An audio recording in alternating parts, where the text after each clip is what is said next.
10x your service design offering with Smapply. Take 20% off any order with This Is HCD 20 off.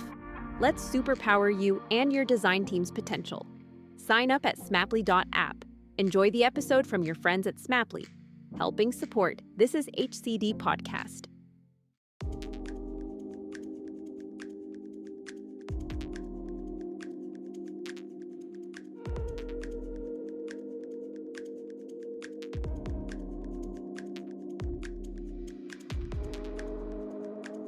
Hey folks, and welcome to another episode of This Is HCD.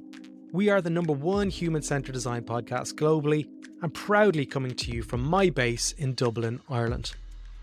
Today in the show we have, up until recently, the world's first chief design officer within a bank setting, Opher Yom Tov. And as mentioned, Opher recently exited ANZbank in Australia, where after 7 years he was a crucial piece of their journey towards becoming more design-centric. At the time of editing, there are over 200 designers within the organisation. Pretty remarkable for any design-led business out there, but even more so when you think about the heavy regulation that persists within the areas of banking. This episode is quite simply a must-listen for anyone within the banking space globally who is banging their head against a wall, dreaming of helping move the dial forward within the organisation. Now we hear Opher's perspective and advice to designers who are in this situation right now. So even if you aren't part of a banking industry, this is a great opportunity to hear from behind the executive curtain, so to speak. Before we talk more about today's episode, I need to say thank you to today's sponsor, Miro, who have kindly supported and sponsored this episode. Now, Miro gave me free rein to write whatever I felt was important for people like you to hear about my perspective of using their tool and service. And quite simply, I have hundreds, if not thousands, of canvases within my Miro account. I use it for idea generation and also documentation, but one of the coolest features is creating asynchronous learning journeys for people to complete. So I like to embed podcast episodes and videos that I find interesting within my courses, so you can create journeys that the learner can go on within the canvas. It's pretty cool. So sign up today at miro.com/podcast where you can get 3 free canvases. Now back to the episode with Opher. Now we talk openly for over 80 minutes about the entire journey that he went on from the start to finish, including the crucial hires, the peaks and troughs, the organisations he helped bring in to help support his journey and his mission, and where he sees service design within their future. Opher's now on his own journey, forming his own consultancy, and it's a case of watching this space to see where to next for him. So be sure to connect with him on LinkedIn. Now, if you like what we're doing here at This Is HCD, and if you're here and you're listening, hopefully you are, be sure to hit subscribe, the subscribe button or the like button, wherever you're watching or listening this episode. If you like these episodes, think about becoming a member of the premium This Is HCD by visiting thisishcd.com/premium, where you get the episodes earlier. It's an ad-free stream as well. Let's jump straight in. Opher, I'm delighted to have you on the show today. A very warm welcome to This Is HCD, but for our listeners, maybe start off and tell us a little bit about yourself, where you're from, and what you do. Thank you, Jerry. Very nice to chat with you. And I have to say, it's been an absolute pleasure to listen to your podcasts. And I should thank you for what you've been doing, just giving designers an opportunity to hear from different people around the world. So just keep doing what you're doing. A little bit about me. I have just left ANZ, Australian New Zealand Bank, as their first chief design officer. I was there for almost 7 years. Wow. And I'm in the process of setting up a consulting company that we might talk about a little bit later on.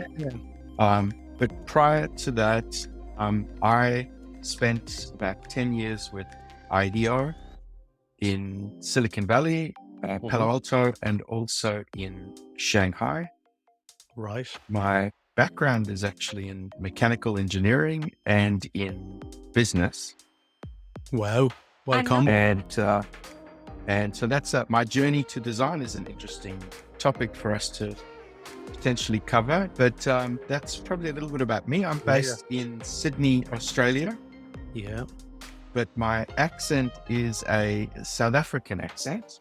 Right. I was going to And ask. my name is Israeli. It's a Hebrew name. So there's a bit of a mixed bag there, like a lot of us Aussies here.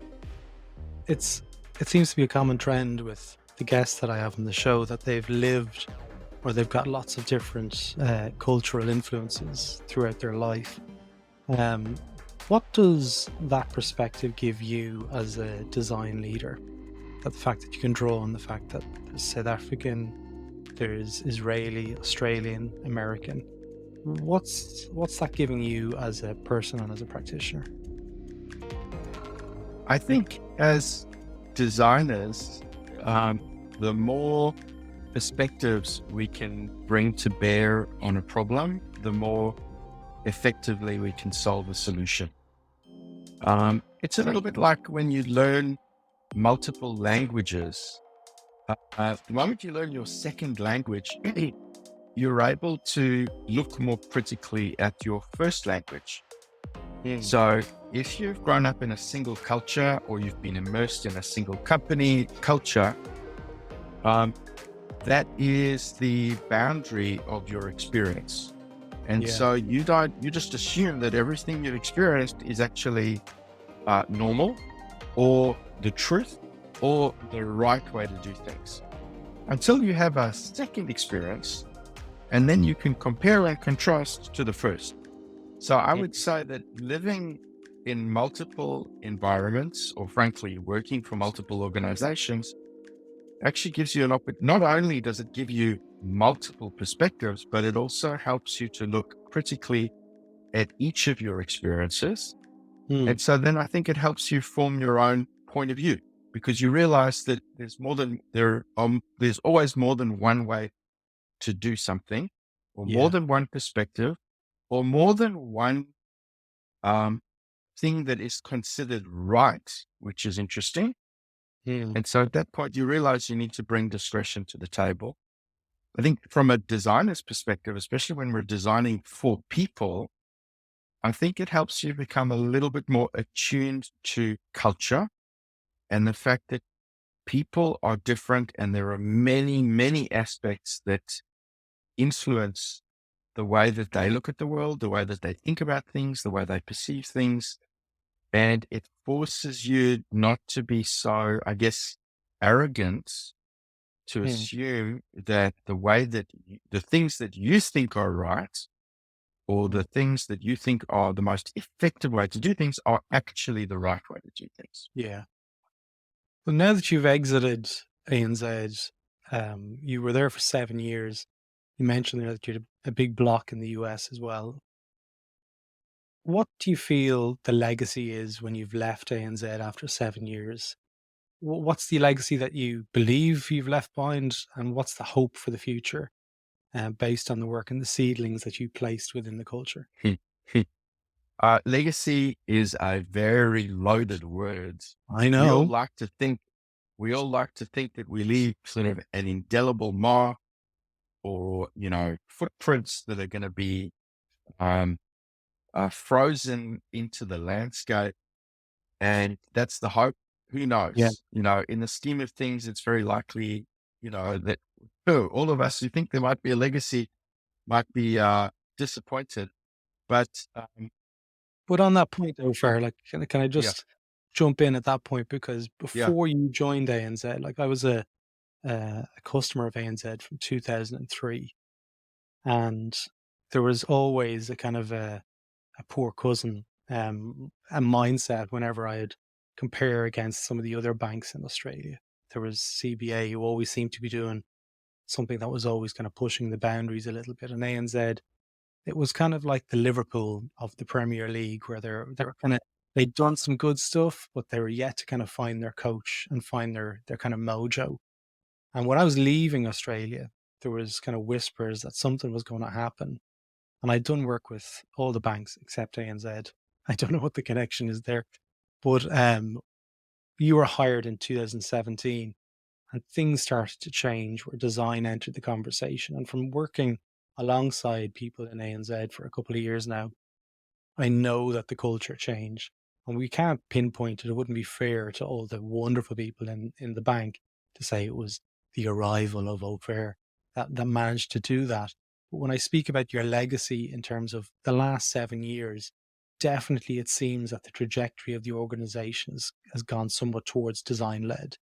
So I'm keen to understand a little bit more around your influence, I guess is probably a nicer way of saying that, around building that capacity within an organization, which I don't know how many people there's. So we're at 10,000 people in ANZ. Oh, 40,000. 40,000 people. 40,000. The town I grew up in as a boy had 40,000 people in it. So let's talk about that. You entered the doors. Was it 2017? It was, wasn't it? 2000, late 2016. Like 2016. Okay. So you entered the door. Paint a picture for us what it was like in terms of what was the legacy before that. Yeah.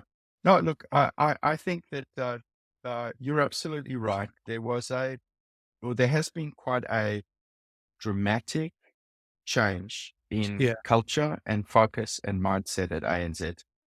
And as I'm sure that we'll touch on this theme many times in this conversation, a lot of that change is due to leadership, right?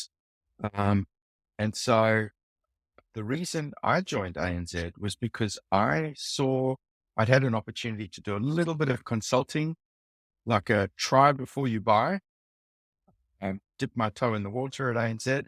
I had an opportunity to observe some very refreshing leadership, both in terms of the relatively new CEO at the time, Shane Elliott, and in Miley Carnegie, who hired me. Miley was brought into ANZ to help lead the digital transformation.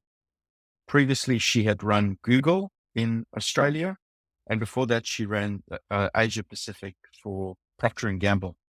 Yeah.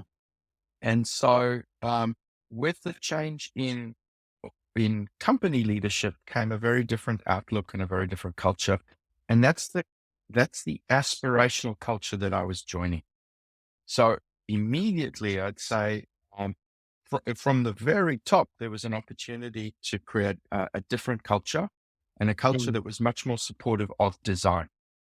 Okay. But when I joined ANZ, there was a small, and I would say relatively strong and passionate design community at the company. But I'd say in most cases relegated to late stage design execution. So I would say not very much part of the conversation of deciding what should be done, where should we take the products, the experiences, the direction of the company. It was leadership having an idea, whether it was right or wrong. The idea was developed by leadership. And then at some point, designers were brought in to execute, not to define the direction. Yeah.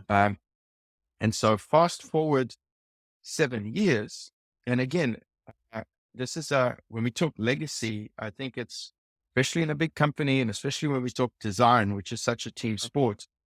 And I'm not trying to project, incredible humility. I'm actually just more trying to kind of describe the reality. Yeah. Is that we're talking about the legacy of a whole community of people who were all focused on dramatically changing the company in order to remain competitive, right?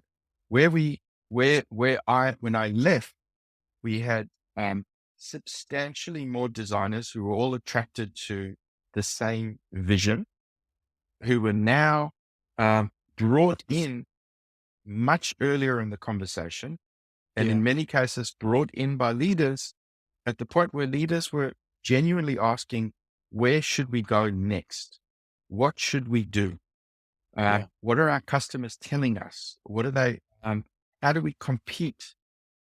How do we change customers' lives for the better?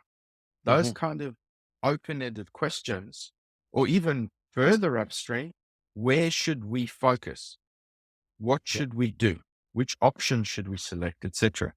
And so for me, that's exciting. I think that's a big part of if you call it a legacy of design, the fact that more and more people at ANZ across the bank began to see design as an additional approach uh, to kind of dealing into the future, Yeah. in addition to executing very elegantly. So for me, that's Yeah. great.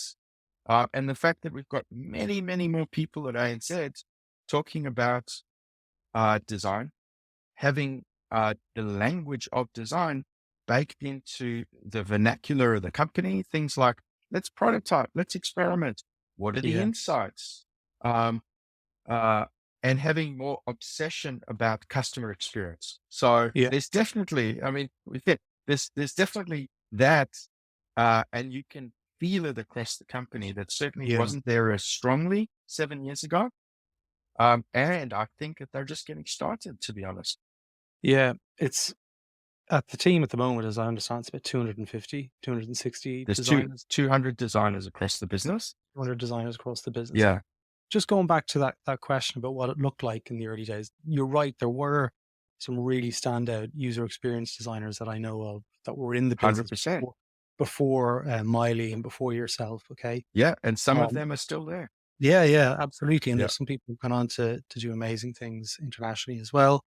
But I want to talk to you just on that point of where design was at. It almost being treated like a decoration, like an afterthought, follow through in the executions. A lot of people that listen to this podcast are working in institutions where they're trying to push the agenda and they may not have the ear of executives or leadership. They might be stuck within the middle management sphere. What advice do you give to them who are trying to push the design agenda? Do you believe it is possible to do that without a Miley Carnegie in the organization? Or what's the alternative? See, we're getting into change agent Nelson Mm. Mandela territory. Yeah. It's, it's, um, it's probably a bit bold to say Nelson Mandela territory, but certainly change agent. I have two very polar responses to that. Yeah. Response number one is leave that organization, right? If you do not have support from leaders and leaders don't get it, I would say unless there is a massive prize at the end, meaning that it's an organization with a very strong mission in society, Yeah. and it's worth you sticking around to try to make change because the benefits will be substantial both for the world and maybe also for your career, then give it a go. Otherwise, I'd Mm. say it is unbelievably difficult. And trust me, Yeah. I've tried over many years in many organizations, including at IDEO. We worked with many clients where our clients brought us in to help try to influence their leaders. Mm. It is unbelievably difficult to change an executive's worldview or a view of how they should think about solving business problems. Because by the time an executive has reached a senior level, they are pretty confident in their skills and by and large, for the right reason, right? It's worked for Yeah. them. Yeah. And so when you come in and say, hey, there is a different way, or, if you can be so bold as to say a better way, most people, right, you and I also will kind of look at that bit suspiciously, right? We know what we know, and we start to get a little bit closed mindset at some point. So I Mhm. would say my first response to that is it is incredibly hard to change anybody's opinion Yeah. and approach, especially with something where we as designers really struggle to articulate what is this fuzzy design thing? I'd say in most cases, go and find yourself a place where, there is already a leader who is either, design savvy or Yeah. design curious, right? Now, so that's one option is run away. And for me, the reason Tiny I step. joined ANZ was because there was a Miley and there was a Shane and there was already a culture that was supportive, right? So in The some seeds of respects, impact. I took the easy path, if you like, right? I did my due diligence and I found an organization that was ripe for embedding so that I could get on with the embedding and not and not have to spend all my time trying to change the mindset of the leader at the top. So that's Yeah. option number one. Yeah. If you've decided you are going to stick around and make that change and you are struggling, right, then you need a multi-pronged approach. I've seen a lot of designers, including me at points, go, you know what, if I can just do some big showcase projects, right, if I can just show people the value, then they will come. Yeah. And that is fraught. Yeah. Firstly, because there's a little bit of a chicken or the egg. You need enough support and enough attention and resource in order to do the right showcase project, in order to prove. And you're not going to get that support unless there's already the value there. But if for whatever reason you're able to somehow rally the troops, work under the radar and make some magic, I have been more disappointed than I have been elated by the fact that most people still don't get it, right? Yeah. They still don't get it. And the reason for that is design still, unfortunately or fortunately, is such a team sport Yeah. that you can't necessarily claim that it was design that delivered the results, right? Because there was a team, a community of people who had to come together across all disciplines and functions to actually deliver and to But create. it wasn't design that brought, Opher Yom Tov into ANZ. It was the business. So when you look at it from that perspective as well, it's definitely, it's a team sport, as you like to say. That's On it. that point though, you started, as you said, late 2016. You had maybe the seedlings of, kernels, should we say, of design sitting there within the organization. But I want to talk to you about your key hires. So on reflection, who was it you hired in terms of the skill sets? And also with the benefit of reflection now, what would you have done differently? So I had the good fortune to hire a few people internally from Yeah. ANZ, Okay. Right. uh, who were and continue to be fabulous. Right. One of those people you interviewed on the show, I don't know, was it last year or earlier this year? Is she? Michelle Walters, Michelle Yeah. Walter. Um, Yeah. Michelle Walter uh, helped us establish an incredibly strong and very inspirational design operations function. Mhm. And your prior interview with her was fantastic. And I would highly recommend, I know you will, but I'd highly recommend that people go and listen to Yeah, they're that great. podcast, because Put a link to you'll that one get in the it show even. notes. What's that? I'll put a link to that one in the show notes. Yes, yes. Well, she also gives a deep insight into the organization. Yeah. And so she brought an incredible amount of passion for culture and for learning and development, and for recruiting the right designers, and Hmm. for equipping them with the right tools and support and environment and experiences and inspiration. So I have to say, in terms of an incredibly important and impactful hire, I'd say bringing in somebody who can help you operationalize at scale and doing Yeah. that from day one is a big deal. And to be honest, I wasn't very familiar with design operations. It's a Yeah. relatively new It's new. Yeah. function, and one that, you only really need to start, in most cases, you think you only need to start talking about when you are at scale. Yeah. But I would say, regardless of the size of design team that you're building, I would invest in design operations. Even if at a small scale, you can't justify hiring another individual to Mm. focus on it full time, I would certainly make it a hat, Yeah. or a part-time role of one of your designers, or frankly, somebody who is supportive of design, to help you create a wonderful environment for your designers. So that was one. Yeah. On that point, when you hired internally for that role, there's usually a historical hierarchical process to progress in the organization. Now, within the design world, those titles don't always align with that hierarchy. So you could be senior designer, a mid designer, a lead designer, a head of design. Did you face that problem in terms of designers hitting a glass ceiling? And if so, how did you combat it? Because it's an interesting, I know it's a challenge for several banks that I'm coaching with at the moment. Yeah. Yeah. Well, there are a number, it's a mess. Let me say Yeah. it is a mess, right? Designers, Or is what we like to say. as designers, we don't help ourselves. Yeah. We don't have a consistent way of talking about design. Yeah. And we certainly do not have industry recognized standard role titles.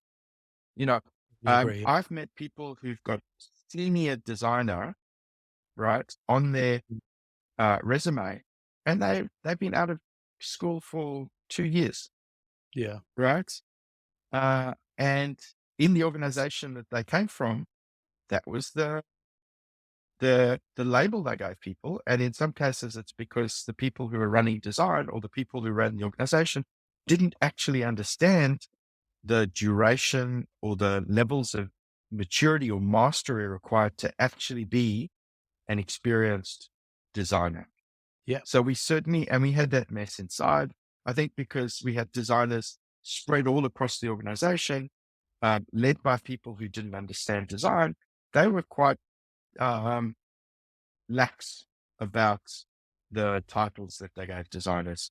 So Okay. we had number one. Number two, we had junior designers who were promoted, I think, in some cases prematurely. And so, like a lot of large organizations or governments, we have, a very specific job grading or banding. And so coming into an organization with an existing set of designers with, this kaleidoscope of job titles Yeah. and grades, it made it incredibly difficult to determine who was actually good at their job and who was genuinely at a certain level of seniority and mastery. And I On have to on say, it took us a that long point, time to get that all sorted out. on that point though, for like Australia, as you know, as regards attraction of talent, is incredibly competitive. Okay. So people move around regularly, like they follow the money in many instances. But what happens in terms of when you look at that ladder structure that's within a lot of the banking institutions where you're at, level 3 and that equates to $65,000 a year, whereas in the industry you can go out and work for a startup for $85,000. Did you face that kind of problem to attract talent where you could say, listen, you might have been a senior designer in that previous job. We're going to give you a mid-level and you're going to get paid less. Did you have those kind of scenarios arrive? And if so, how did you get around them and attract the talent? Mm, mm, mm. Look, when in most cases, you would assume that when you're faced with an opportunity to work for a startup Yeah. or a Google, right, versus working for an almost 200-year-old legacy bank, Yeah. that if you're a cool, hip designer, you're probably going to go down the startup, tech route. Um, we had a number of things going for us. This is Mm. where, firstly, having a chief design officer in an organization back in 2017 Was really amazing. helped. Yeah. It Yeah, was because it amazing. sent a signal to the design community that said, hey, we at ANZ really care about design Mm. and we value it strategically. Yeah. And so that helped tremendously because a lot of designers have gone through the frustration of working in organizations that don't get them and don't get designed, or have a very specific, as you called it, a glass ceiling. Mm. And so here's an organization, very non-traditional organization for designers, where clearly that ceiling was shattered. Yeah. So that helped tremendously. The other thing that, doesn't hurt is the fact that banking tends to pay better than a lot of other industries. Yeah. That's good and bad, right? On the one hand, it's great for designers to be remunerated very well. I think that's fabulous. And so they should be. The flip side, though, is it puts even more importance on making sure you recruit the right people, because otherwise you get a situation where you've got people who are potentially paid more than they would above average than in other industries. And so they don't move around as seamlessly as they should, right? You really want people to be in a work environment because they choose to be there, not because there are some structural elements like, higher pay that are keeping them there. So, but bottom line is there were a number of things that helped us, but I have to say, this is where your interview with Michelle Walter really tells a wonderful story, because we realized very early on the main thing that we need to do to attract designers, other than, hey, there's this chief design officer, so we love design and we pay pretty well, is actually we want to be in an environment where you get to work with other great designers. We will double down on your growth and development, and we will take it super seriously. And I'm very proud of what we did in that space. I still think it's quite world class and continues to be. Um, and we will work very hard to make sure that you are working on fabulous kind of challenges. And that, I think, is that's where you should start when it comes to attracting designers. Now, tell me if I'm wrong. Okay. Now you could say, no, that's not true, Jerry. When I look at the trajectory of things that ANZ have done, there seems to be a lot of hiring in around the user experience space. Was there a conscious decision not to hire service designers in that role? Because I've struggled to find any kind of service design legacy again within the organization over the last maybe 5 or 6 years. Mm-mm. Are you okay to talk about that? Absolutely. I would maybe frame the question a little differently, and say, has there been an investment in service design at ANZ? Has there? And the answer to that is absolutely, without a shadow of a doubt, right? In fact, now that probably is the other, if you want to call it legacy, I think there is, in the last 7 years, we've embedded a very strong combination of service and strategic design into the organization. There is a function that is now one of our kind of fastest growing functions in service and strategic design that is brought in incredibly early at the, call it the fuzzy front end of strategy and projects, where service designers and strategic designers play a very key role. But that language wasn't really there 7 years ago. And I'd say, yes, UX is still the primary UX, and visual design and UI are still the biggest disciplines, and for good reason, right? Banks are technology and digital companies. And increasingly, the way that you interact with a bank as a service is through screens, and to some extent through human beings. And so there is so much work that needs to be done at the coalface of designing the interaction between customers and technology and screens. But also, the other thing that I'm really, really excited about, the other kind of change, is that there is an increasing focus on applying design for employee experiences, right? So if you think about managing 40,000 people, and the fact that all of those people are spending their days in front of digital screens, either collaborating with each other or working with knowledge management systems or HR systems or procurement systems, all of those things really should be designed as well. And they're usually forgotten because we spend all of our time thinking about the shiny, mobile banking app rather than the HR, internal web-based experience. We've got UX designers and to some extent service designers working on employee experiences. But that's a really long-winded way of saying, yes, double down on service and strategic design. But also, I think, on both employee and as well as customer Mm. experiences. So in that 7 years, in the absence of, I'm not naive enough to think that if you didn't have a service designer there, service design wasn't happening. Okay, so just to caveat that, who was kind of fulfilling that role within the organization? Was it a product Mm. management function, or how was design informing the strategy, like the Yeah. coordination and the orchestration of all of Yeah. these elements together? Well, look, it's the same as any design discipline, right? Design things happen, right? People build buildings even if they don't have an architect, right? People Yeah, build banking or government or hospitality or travel services, even if there's no service designer there. Um, sure. you have to break down what a service designer does. But if you take a very mechanical, functional view and say that they basically help to choreograph an end-to-end experience and journeys, right? And I Mhm. know that's a very simplistic view, but just You are a for the mechanical purposes of the engineer. exercise, yep. Um, then the people who were fulfilling that function would have been and continue to be business analysts, Yeah. process engineers, um, system architects, Yeah. and the the business leaders who sat across those groups as well, who were Mm, basically going, look, we have a bit of value we need to deliver. We know we need a call center. We know we need a branch. We know we need a mortgage processing capability.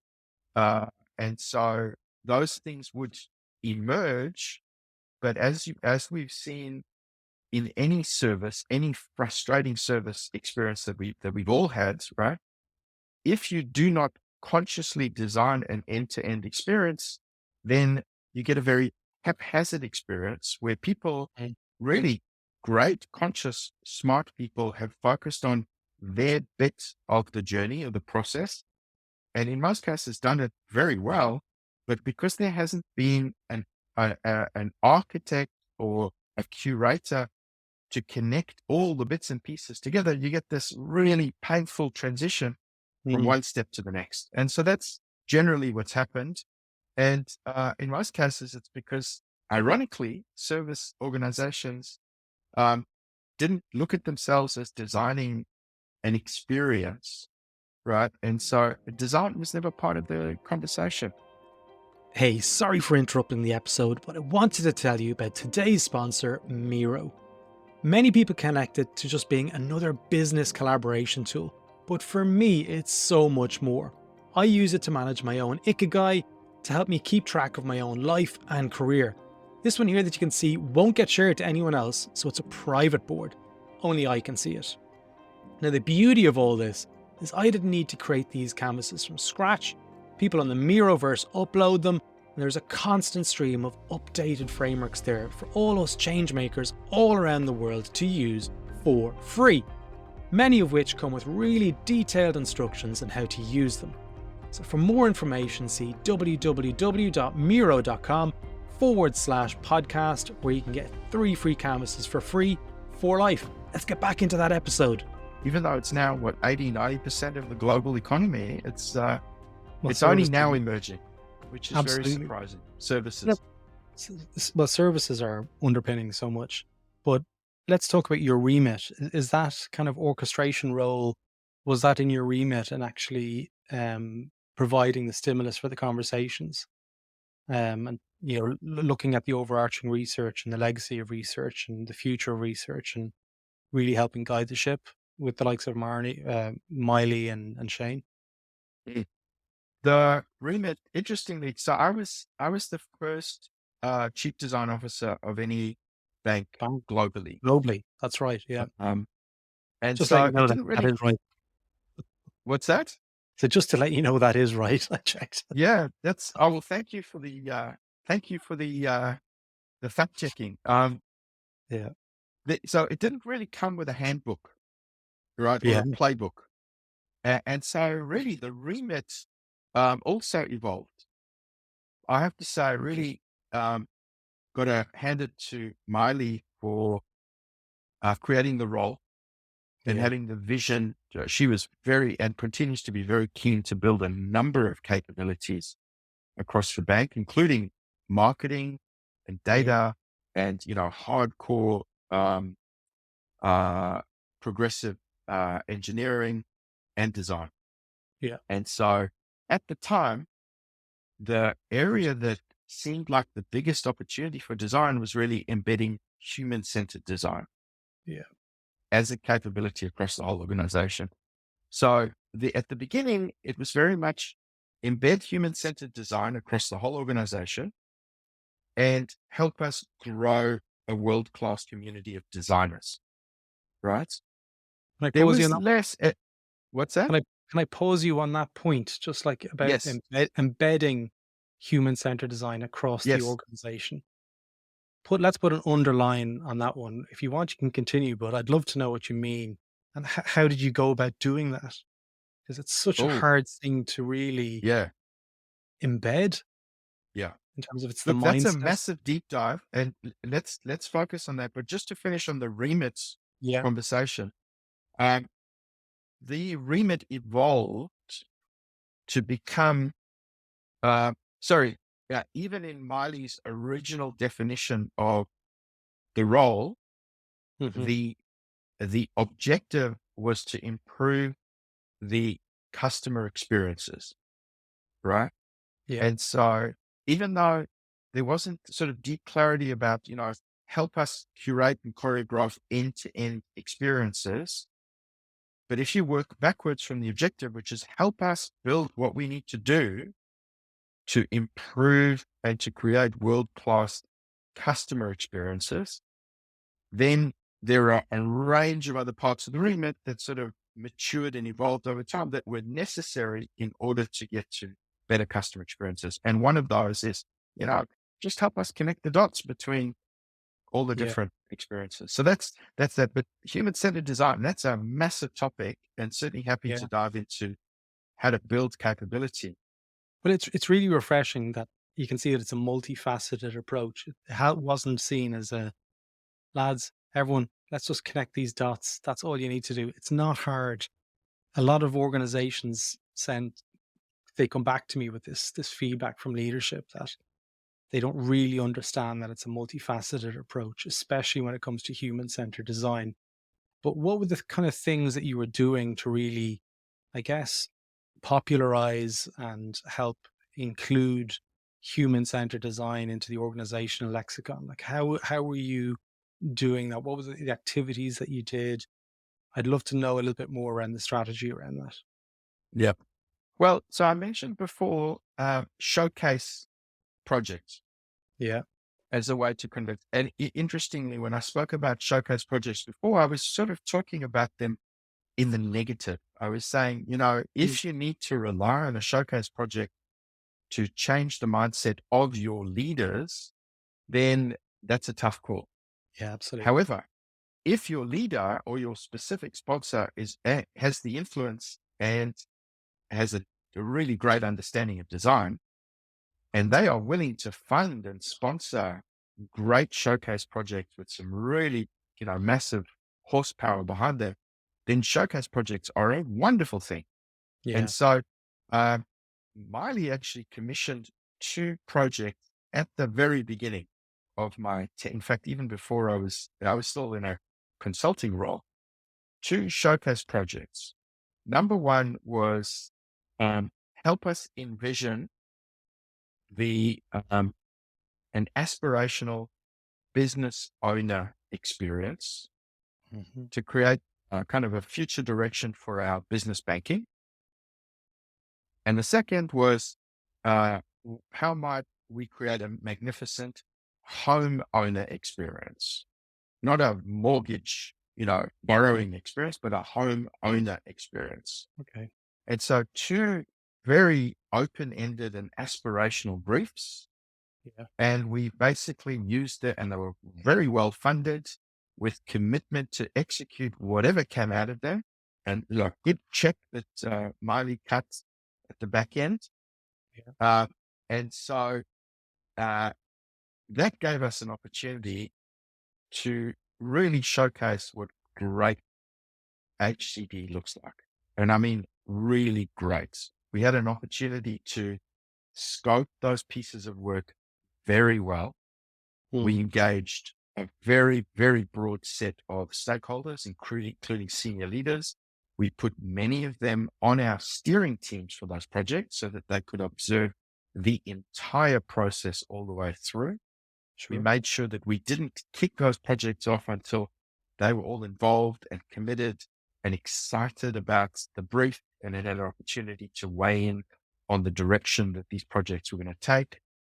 Then we took the time to build phenomenal teams. So we recruited Okay. people from across different divisions, and we actually went to those parts of the business and said, give us your best people, the people you can't afford to give us. Those are the people we want. Yeah. The people that you will feel the pain of losing for about 12 or 16 weeks Yeah. and give them to us full time. Take their entire remit off them for that time. Think of them as going on parental leave during that time. Okay. And then we went out. At the time, we didn't have the kind of breadth of HCD experience internally. So we went out and brought in two wonderful external consulting agencies. One was a team from the US, ex-IDEO colleagues of mine, a group called Daylight Design. Okay. And the other one was actually a group of ex-colleagues of mine from my days at Westpac Bank in Australia, a group called Craig Walker Design. Okay. Yeah. And so those two organizations really kind of phenomenal experts in a range of design disciplines, but particularly at the kind of strategic, human-centered and sort of service design end. And we brought them in to partner with members of the team that we'd recruited from inside. And so we used both of those as very visible spotlights, showcases for design. The work that they delivered was, I would genuinely say, and I've seen a lot of bits of work over my time, world-class pieces of human-centered design. And those insights and the recommendations were used to influence many, many subsequent pieces of work over the years. But I think it definitely put human-centered design on the map with literally hundreds of people who got to see the work and Yeah. participate at various stages in the project. So for me, that was a really great, I mean, there are many other aspects of embedding HCD, but we got off to a really wonderful start. Yeah. I guess you probably used that as the North Star and you reverse engineered what you needed to deliver that from those pieces of work. Yeah. But on those two pieces of work, Opher, it's really interesting to see because in the role as a chief design officer, in other places I've seen maybe marketeers assume the role as the CDO, and they're not able to effectively critique what good looks like when they're procuring design or they're evaluating what good looks like for the organization. Do you really feel like the fact that you've had the 10 years in Silicon Valley and you've got a great mix there between the mechanical and the business, your academia background. Do you feel the role and the experience that you gained with IDEO gave you enough of a design kind of lens to review what good looks like for the bank? Look, firstly, let me say, I've met a lot of marketers who are phenomenal I know that. I designers just and picked it out design of the thinkers. picked it out of the top of my Yeah, head. no. It could have Absolutely. been But I mechanic. think that's Yeah. true. But it's important to say, I actually think that, the ability to sniff what good looks like is definitely not just the domain of design, right? I think it's just frankly, I've seen many people from a range of disciplines who have that muscle, right? Yeah. And so it's a function of just having kind of, maybe been around, seen a lot of success and a lot of failure in organizations and having, again, multiple perspectives, wearing multiple hats, right? Yeah. True. And actually, just on the point of marketers, you asked me before, who were the people who were, in the absence of service design, kind of creating experiences? I'd say marketers have had a really big role to play. Some have done an amazing job and others not so much, but it's the same as every discipline. But I think marketing and design are incredibly strong kind of partners, Especially for and the the proposition. lines for proposition and the lines Yeah. sometimes blur which is They should great, be. but also dangerous. Sometimes it does lead to a lot of conflict that we can also talk about as Yeah. well. But in terms To the of, next question. but in terms of your question about, look, I think, um, did IDEO gave me so many and gifts in terms of skills and mindset and approach. But the one that I think I grew more from working in corporate environments subsequent to IDEO was actually figuring out what works for an organization. I think at IDEO, we were asked to define the North Star. We were asked to define the iPod of whatever category we were working in, right? I mean, even some cases, literally one of the projects I worked on at IDEO was help us design the iPod of toilet brushes, right? Amongst Perfect. other You, things that was Opher. much more. You probably knocked that one out of the park. I tell you what, I've watched a lot of people clean toilets, right? I know that sounds creepy, but uh, so we weren't necessarily asked to kind of design or create for clients the thing that was necessarily the best for their business, right? Yeah. And it took me a while when I was in kind of the real world, if you like, or I like to say when I left the monastery of IDEO, to determine that sometimes the ideal is not necessarily the right thing to do. Yeah. And so I actually think that it wasn't IDEO that helped me with, that aspect of, we always talk about desirability, the three overlap, the Venn diagram of desirability, viability, feasibility. And I think at IDEO, we were obsessed with desirability. Yeah, we brought in a really talented group of MBAs, and we had some great people who came from a kind of a manufacturing or an execution background for the feasibility. But by and large, we were there to sort of to show what great could look like from a desirability perspective. Yeah. And I think in organizations, the thing that initially I've kind of was frustrated and resented was the fact that I had to push so hard to convince people about the business case for Yeah. design, right? Or the fact that people were talking so much about, well, we can't do this because of this platform constraint, etc. But over time, I came to sort of appreciate those things and actually value them because it's those constraints that give you a good sense of what is possible, right? Mm. You try to push it as much as you can, but I think what great looks like inside organizations is not the magic necessarily.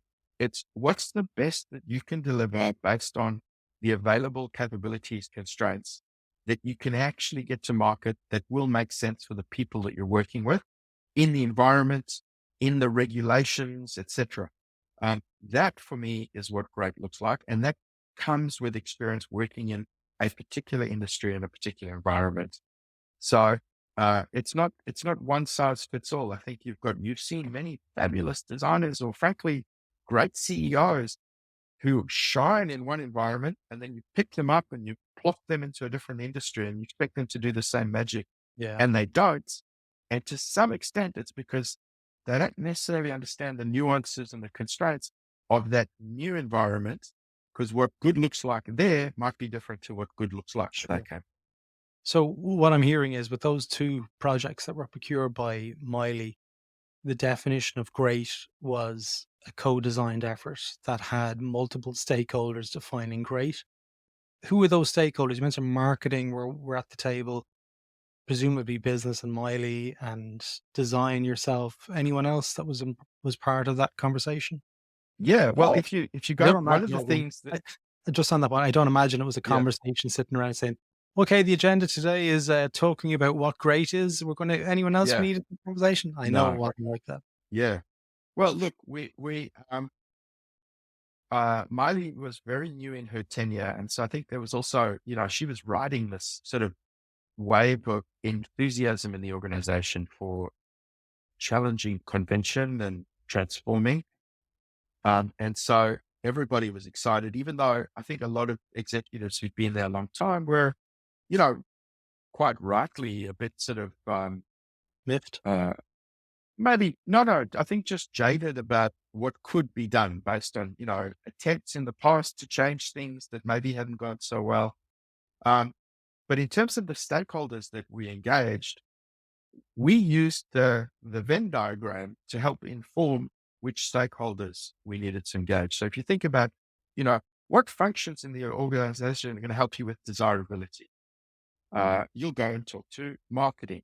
You'll also go and talk to distribution, the people who run your Yeah. call centers and The your branches. branches, Yeah. because that's an important part of the experience, right? You'll also go and talk to the people who control your digital front end. So we had leaders from those functions involved in Yeah. the discussion. Then from a feasibility perspective, we needed people who genuinely understood what it took to deliver and manage great commercial banking products and services, Sure. banking loans, bank accounts, etc. The same with home loans. Those are very complex technical areas. Yeah. And I don't mean just digital technology. I also mean just the nuances of, how you originate a loan and the Yeah. legal environment that you're in, the regulatory environment, etc. It's highly, highly complex. So we needed people from that part of the background of that part of the business. Then these things rely on massive processes, Mm. many steps, a lot of eyes, a lot of reviews. And so we have massive operational teams. And so the people who led those parts of the business had to be involved. Banks are risk management machines. And so Yeah. the risk function is always heavily involved. And then from a business perspective, we had our finance team involved as well to make sure that whatever initiatives we were developing or ideas we were developing actually had a great business case. And so Now, really that Venn diagram is a wonderful way, not only to look at the solution you're going to create, but also to help you figure out who needs to be on your core team and yeah. which leaders need to be involved in the conversation. Everything that we've kind of spoken about to date has been on the positive side of things. Okay. Yeah. So, Yeah. everything, went in, we got this work off and, we've redesigned pieces. Conflict is one of the most important things in our toolkit, and not many people like talking about it or addressing it. Surely at the start of when you went in there must have been quite a lot of conflict, because with change comes conflict. What was your experience with that, and how did you move through it? Because obviously you moved through it. You lasted 7 years when you were working in there. There was lots of positive change at the end of it. But in order to evoke that positive change, you need to kind of, as I like to say, swim the pipe in terms of Shawshank Mhm. or Shank Redemption. So what was that like at the start, and how is conflict managed? How do you manage it as well? I'd love to know your thoughts on Wow. Yeah, I've definitely swum the pipe. it. I've definitely Yeah. swum the pipe. Yeah, Angie, it's such a visceral uh, image that you get from swimming the pipe. And it's great. If you've seen the movie yeah, Shawshank Redemption, folks, you know what I'm look, talking. yeah. So there were a few reasons why I joined ANZ. Yeah, One of the biggest was the fact that there were already senior leaders who got design. That yeah, helped tremendously. yeah, The second was the fact, having done a little bit of consulting work there before I was hired in permanently, uh, I had an opportunity to experience the culture. And the ANZ culture is actually a really, really lovely culture. It's founded on deep respect for the individual. hmm, People, by and large, work together very well. And so there's a strong collegiate environment and just a lovely, lovely, people are nice to each other, genuinely nice, not creepy Stepford wives nice, but really genuinely nice. And so that was important to me. I wanted to work in an environment where, there was just, founded on respect. hard, And yeah, so let me say that at the outset, there will always be conflict, but if you've got a culture of people genuinely respecting each other, then the conflict tends to be managed very well, Mm. right? You always get some outliers and some individuals who are, I'm going to call them fun sponges, right? But on Oh, I the like those. whole, Funges. people are, people can be adults about the way that they manage conflict, because I think as long as they come back to sharing the same goals, uh, and aspirations, and if that goal is very much centered around what's the right thing for the customer, Mm. rather than what's the right thing for our department or what's the right thing for my own personal career, as long as it's founded in something that is a shared objective, Yeah. or a shared audience, then you have a much more respectful way of managing conflict. But yes, there was a lot of that. We tried to be very positive and supportive and generous in how we built design capability, but there were times where there was conflict. And interestingly, Mm. that's because design hadn't been well defined or embedded in the organization. And so there were a lot of people who already thought that they knew design. Yeah. And so for us to come in and say, hey, you don't have the full picture of design, a lot of people took that very personally. I would say so. Yeah. And so it took us a while to sort of almost recognize the beginning, we took people on face value, Sure. that senior executives who nodded and said, yes, I get human-centered design. I know design. I've been practicing it for a while. And so one of the, I guess, maybe mistakes I made was to be a little bit too trusting. It took me a long time to see that actually they weren't applying design in a very effective or holistic Mm. way. And so there was some conflict there, and to try to kind of get people to open their minds a little bit and see and Yeah. adopt a broader view of design, especially in, certain functions, like, for example, proposition development, where Yeah. we had to work with a lot of marketers to help them kind of um, bring in aspects of design to expand their view of proposition development, right? Yeah. I would say the same worked the other way, but that's one aspect of conflict. The other one that I think was massive, massive, and continues to be massive, um, and I think comes with the territory of massive organizational transformation at scale, like billion-dollar, multi-billion-dollar transformations. Right. And that is how you take an organization that's been sailing along for hundreds of years and quite quickly transform everything about them. The products, the services, the technology, the culture, in some cases, the people, the organizational structures, the brand, everything it is, you can get whiplash from the speed that changes Yeah. are Things happening. change. When that happens, right, you get a lot of conflict because people are also under pressure to manage the status quo, right?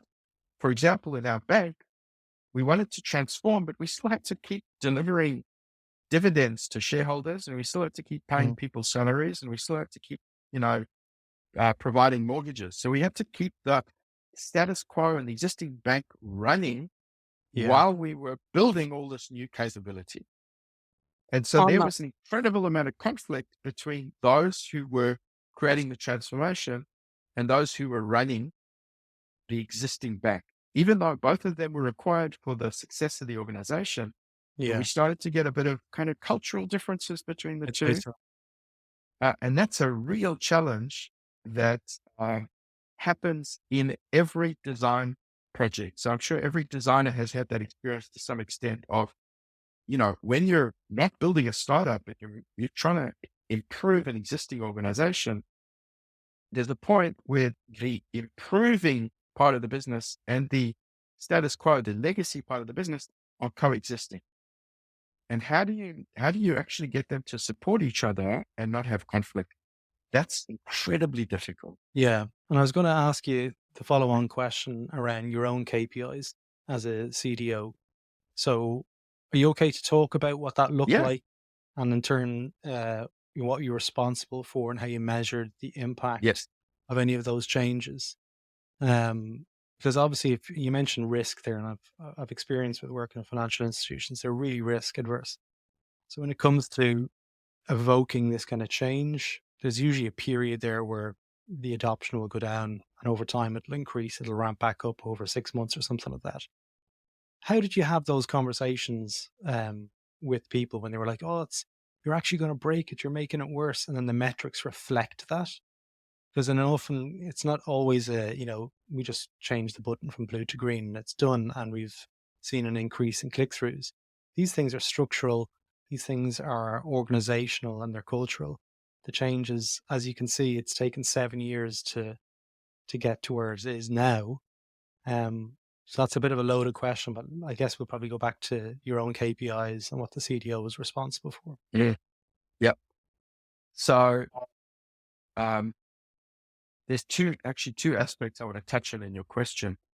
So with respect to KPIs, just like I said before, the role of Chief Design Officer didn't come with a handbook. It therefore didn't come with a set of recommended KPIs. Yeah. And so they had to evolve over time. And so I can talk through, and I think it's a really healthy consideration for every person in an organization, and particularly I'd say for designers, to constantly thinking about whether they've got the right KPIs. Yeah. So we'll get into that right after I just kind of touch on the other thing that you spoke about, is that things will get worse before they get better. Yep. Right. Whenever you make a change, it's not like the moment you embed the change, there is a rapid and dramatic uptick or improvement. Right. Yeah. Usually there's a gestation period or an acclimatization period or a lot of kind of iteration and refinement before whatever change you wanted to make actually kind of delivers.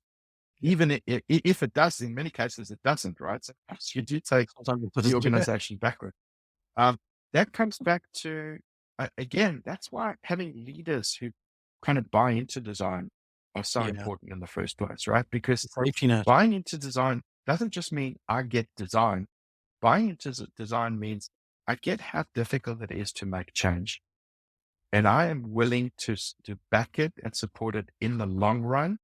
Sure. Even if there are periods of difficulty, because I'm taking a leap of faith and I'm willing to see it through.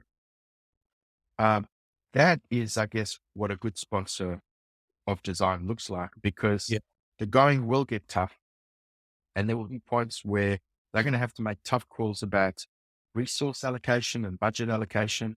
They're going to have to, there will be times where there will be a lot of criticism and challenge from other stakeholders saying, look, that design thing didn't work out.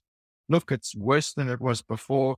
And those leaders have to invest a lot of their own brand credits to continue to support and protect and defend that kind of fledgling design function long enough for it to actually take root. So again, I come back to strong sponsors of design need to be in place, because things will get worse before they get better.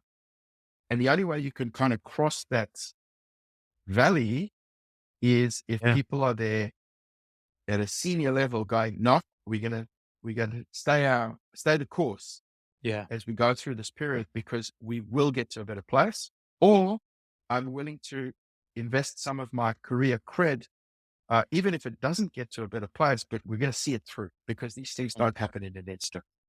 So that's on the worst before it gets better. But on the KPI side, in the beginning, it's really hard. The thing that I was very keen to do, and only after 7 years do I think that it might start to be realistic, is I really wanted to connect my KPIs to business impact, business results, bottom line, right?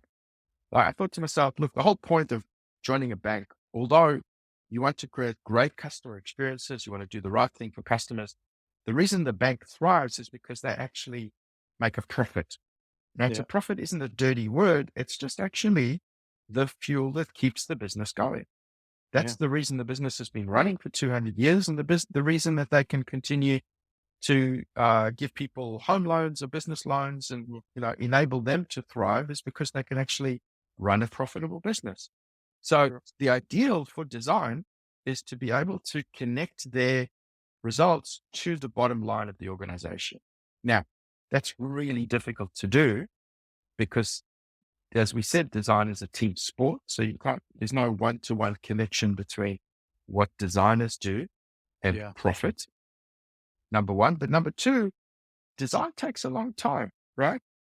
From the point where your service and strategic designers get involved to the point where you can actually point to dollars being generated in the market might take you 5, 6, 7, maybe even 10 years in some cases, right? Sometimes it happens really quickly. Sometimes I've seen these things take place in 6 months. But when you're talking about at scale, these things take time. It's 12 And to so 15 in the years beginning, what we determine on the cap. That's from speaking to people. that's it. Yeah. So in the beginning, my KPIs were much more based on activities, right, rather than outcomes.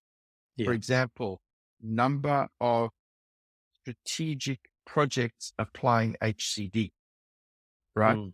Number of designers retained or recruited, number of women in design leadership position, number of HCD training courses delivered, right? Things like that. Or project delivery, delivering a skills handbook to the business. What about right? inclusivity and diversity in the teams? Was that one of them? So we had metrics around, I spoke about women in leadership. Increasingly, we focused on ensuring that we had a very objective recruiting process. And so those inclusivity and diversity metrics were actually, that's the other reason that ANZ was a fabulous place to work. A lot of those metrics were kind of universal metrics. We didn't need to run them specifically for design. Diversity, inclusion, accessibility, um, gender, etc. All of those general diversity and inclusion kind of focus areas were managed at an organizational level. But in the beginning, KPIs were very much sort of activity. Yeah. And then over time, once we embedded, then we wanted to hold ourselves to account to the outcomes of an initiative, or the fact that, so it moved from just doing a project to how many of those projects actually secured the funding to move forward, to eventually how many of those projects actually delivered results. Sure.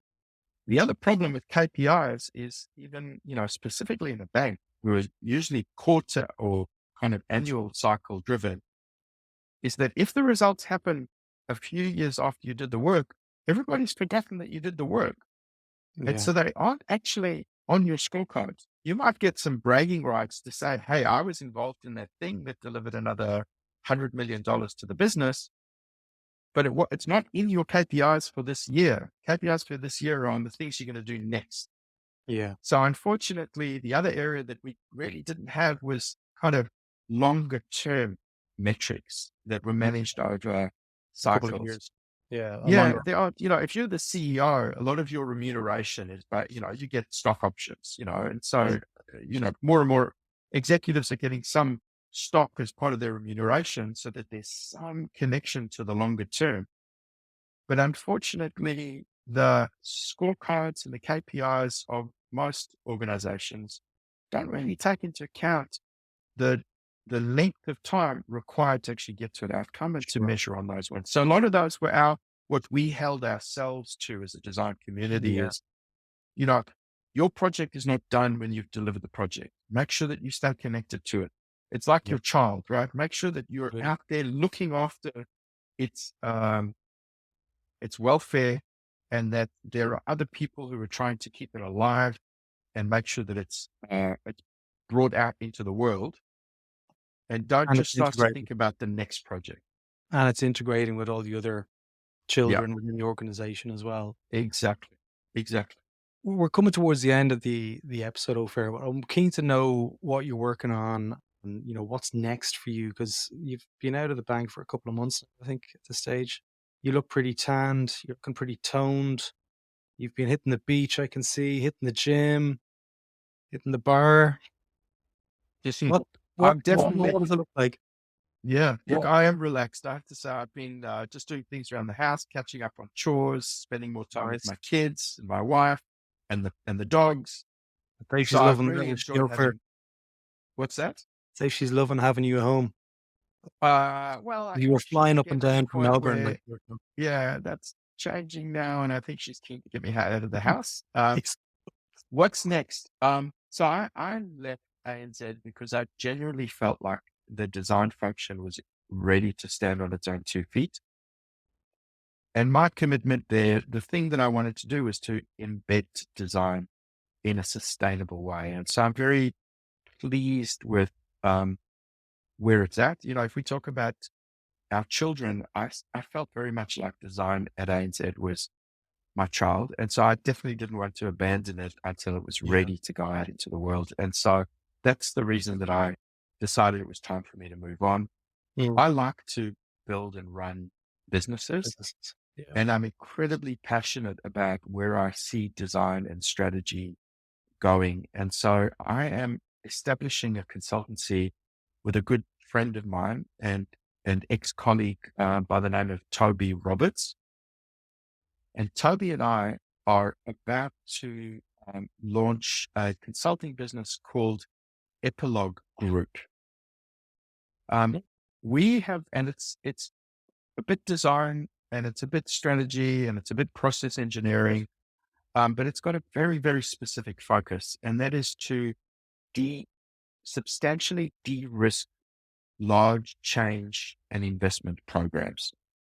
One of Mm. the things that we have observed time and time again is across many industries is that most programs don't meet their intended objectives, or they fail dismally, or they become, zombies, Mm. right? And all of us who've been involved in projects, so basically every designer, will know that there are many factors that contribute to the success of projects. One of those factors that we believe is incredibly important that we want to focus on is shared clarity, uh, ensuring that everyone on the project is very clear about the end state, the target state. What are we trying to build? What are we trying to achieve? If you're building a house, you won't begin until you've got a scale model or a blueprint, Mhm. and you can actually see and touch, maybe physically touch a model of what your house or your building is going to look like. Mhm. If you're going to build a physical product, a car, there is a concept car or a scale model, a mock-up, a clay model that is created many, many years before the product goes to market. Everybody involved can see it, know what they're going to build. But by and large, when we're talking about digital transformations or Yeah. service projects, there is no concept car. There is no end state that's well defined. And most executives will argue that, well, that's what their project is there to do, is to build it. We will see it at the end. The problem with seeing it at the end is that when you build your army of people to execute, they all have a different picture in their minds.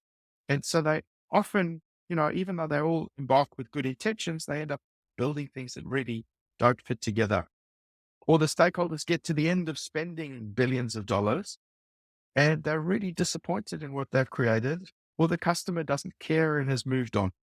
And so what we want to do is essentially bring design and strategy and process engineering to bear very quickly to help teams get clear on where they're going Yeah. by helping them with their strategy narrative, but also helping them build a really quick, rough prototype of where they're trying to get to, just to Nice. ensure that everybody's on the same conversation. And then they can plan backwards to make sure that they can move in a much more focused way to get to the end game. So that's what we're calling Epilogue Group. We help you write the end of your story first so that you can move Reversing. forward with a clear end in mind. Very nice. Very nice. So hopefully everything goes to plan with that. Is there a website that we can include in the show notes for the new business? Ironically, we're still working on that. So Okay. that's our current project, and hopefully that project will be successful. I'm sure you know a couple of But designers who can help you out. yeah, I could probably hack something together, but Yeah. we wanted to make sure that we could tell that story very clearly and very succinctly. So Yeah. watch this space. Hopefully, as your podcast starts to roll out, people can check out Yeah. epiloguegroup.com. Yeah. Um, but coming very soon. If people want to connect with you, are you open to LinkedIn connections? 100%. Yeah. Just through LinkedIn. If people want to direct message me at Opher Yom Tov on LinkedIn. Yeah, I'll put a link to your LinkedIn page in the show notes. But look, Opher, I know it's been really early for you to get up out of your bed, but like I know from living in Australia, the sun rises really early over there. So hopefully you didn't feel like you were getting up too early. But look, thanks for telling us your story. It's been really good learning and getting a peek behind the curtain, so to speak. Also learning a little bit more around how you work and how you operate as the world's first chief design officer at a bank. So thank you for giving me your time and your openness and putting yourself, I guess, on the stand to be asked a lot of questions that might be quite personal for you. So I really appreciate you giving me that time and energy. Jerry, You know, thank you very much. I know that it's very late for you in Dublin, but again, thank you for just creating this platform for various designers to share their stories. I've thoroughly enjoyed listening to others, yeah. and just keep doing what you're doing. Thanks so much, Opher. It means a lot coming from you, honestly. Thank you so much. Stay safe. Take care.